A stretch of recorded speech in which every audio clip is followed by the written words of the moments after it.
Since the launch of Monster Hunter World Iceborne, I've been making build videos to help hunters take on the challenging hunts in the game. But now the best of the best builds are all done, things don't feel as challenging as they once were. So, with that I present to you the Budget Build Challenge. Now for this video we'll be looking at a budget build for the Darcblade. Now what is the Budget Build Challenge? Well, this is where you take a basic endgame vanilla budget build and test it against some of the hardest hunts in the game. Of course, we've got some self-imposed rules for this Budget Build Challenge. So firstly, the builds can only use weapons and armour that are found and crafted below the rank of Ruiner no Gigante. So whilst they can feature gear from Silver Rathalos or Gold Rathian, they cannot feature armour and gear from monsters that were released post-launch of Monster Hunter World Iceborne.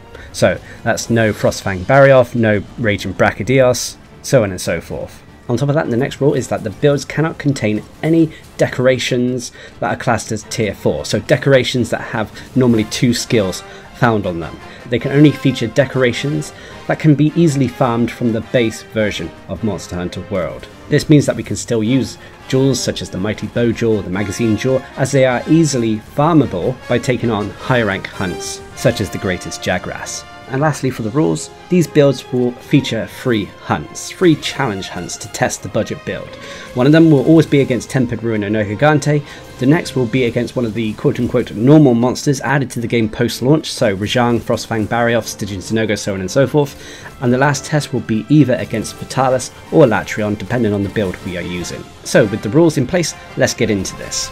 Now when it comes to the Darcblade, it's quite an effective weapon, a Swiss army knife in some respects, able to perform numerous attacks, rolls and damage types. But when it comes to a budget build, I've always found it best to focus on the super amped elemental discharge spam. This means that you're using your fire bursts to deal the majority of your damage. This is because the fire bursts from the super amped elemental discharge attack deal fixed damage and cannot crit, so you don't have to invest heavily into your affinity based skills. This frees up a lot of space when it comes to your builds in terms of decorations and skills, so you can invest in more quality of life skills, defensive skills, or whatever takes your fancy.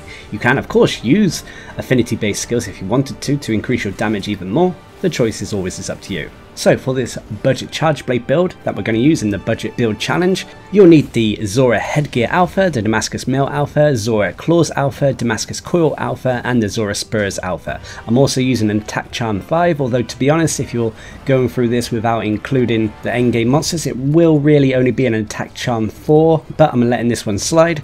And for my weapon, I'm using the Luna Eostra, which is the Gold Rathian Darcblade. This has an affinity increase augmentation, defense increase augmentation, and then health regen augmentation attached to it. As for the specialist tools, these are down to personal preference, but I've gone for a temporal and rocksteady mantle.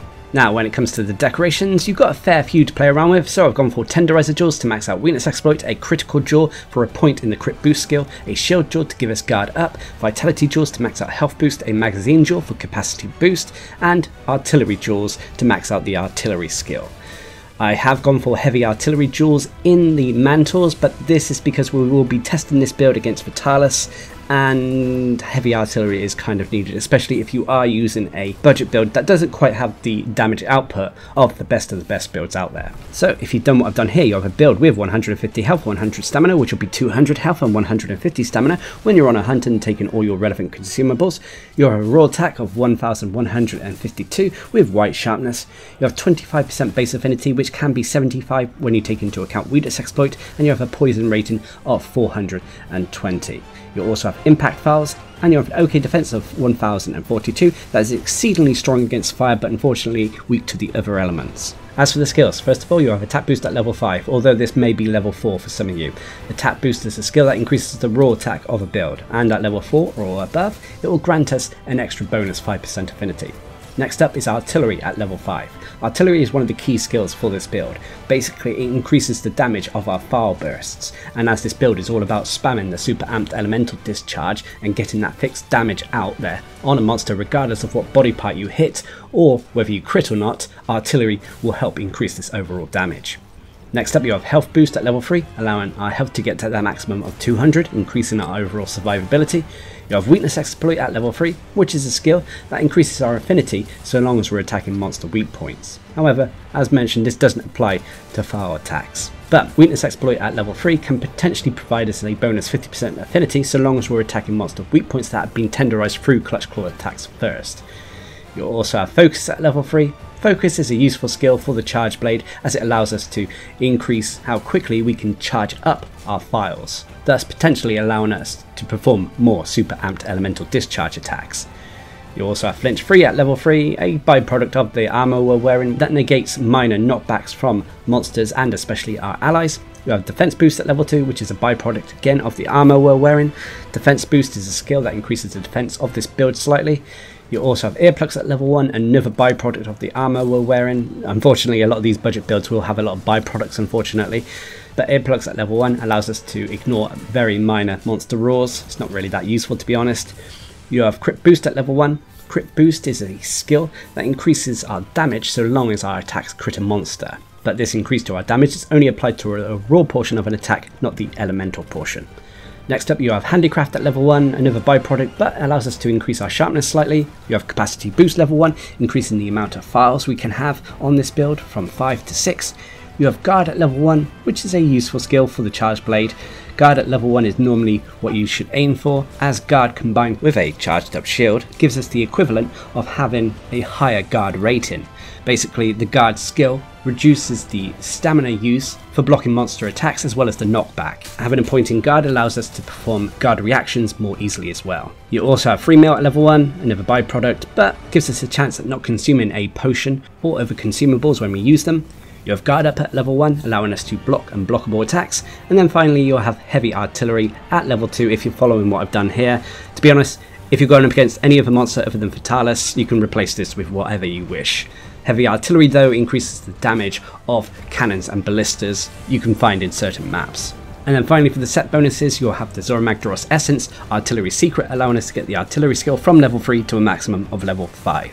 So there we have it, that is the budget build we're going to be using for the charge blade for this budget build challenge. Now of course every build out there has pros and cons.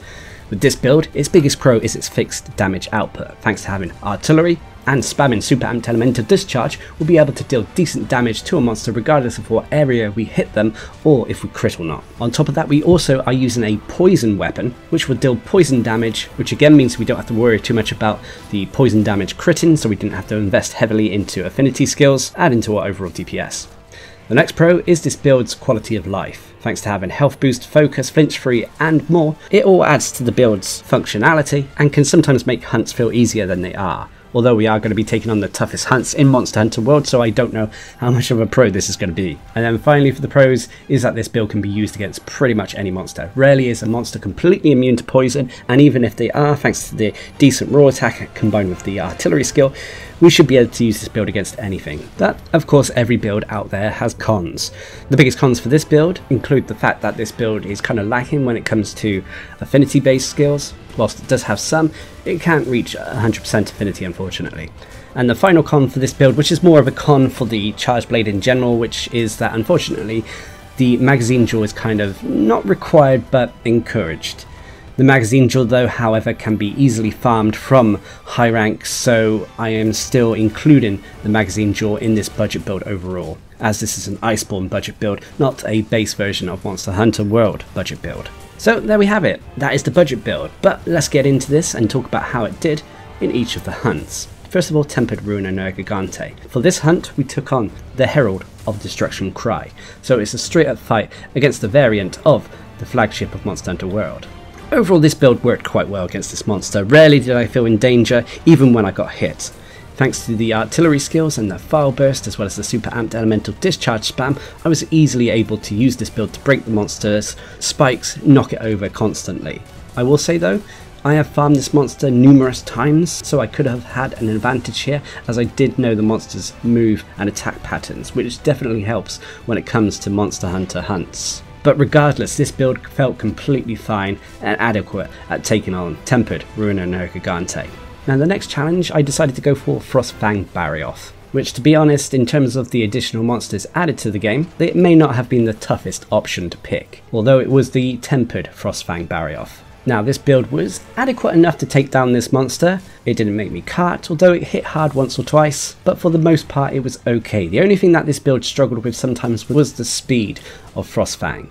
Sometimes when I went to swing the super amped elemental discharge, Frostfang's speed would cause it to move out the way, and I would whiff my attack, missing all of that artillery based damage. But using some crowd control, as well as the flint shot mechanic, this build was still able to perfectly take on Frostfang Barioth, and I'm sure it would be competent enough to take on the other additional monsters. Which brings us on to the final challenge, which was Fatalis. I decided to go against Fatalis with this build instead of Elatrion because this isn't an elemental build. You really need an elemental build to go up against Elatrion, so Fatalis was the target for the final challenge. So, how did this budget build perform against the Black Dragon? Well, it was a challenge, put it that way. It was tough, and in some respects I had to use every tool available to me. I would constantly use the mantles to utilise the heavy artillery and stun Fatalis via the ballistas and cannons found around the arena. On top of that, every opportunity I had would be focused on hitting the head to try to break the horns. One of the issues that this build did have against Fatalis was that it lacked Partbreaker, so it was tough in breaking the horns. I hadn't broken a single horn by phase 3 in all honesty, which is incredibly risky, but thanks to the heavy artillery, it compensated for the lack of Partbreaker, and I was soon able to break them as soon as we entered phase 3. The other issue that this build has was it kinda lacked a little bit of survivability thanks to not having Divine Protection, as well as Evade Window and so on. It meant that unfortunately I did cart a few times with this build when taking on the Black Dragon. But I kept at it, kept on trying, and eventually this budget build was able to do the Fatalis hunt. Okay, it wasn't the quickest of hunts, it was around the 25-minute mark, but it was still able to bring down what some consider the biggest challenge in Monster Hunter World Iceborne. So there we have it, that is the budget build challenge using the Darcblade. Hopefully it showed you that a limited build can do most tasks in the game. Also, I'm sure that the build could be adapted to make certain monsters or hunts easier, like we said with Fatalis and the aforementioned Partbreaker. So adapt the build as you see fit. And until next time, I've been Darcblade, bringing the budget build challenge for the Darcblade. Hope you enjoyed the video, thanks for watching, subscribe and like for more.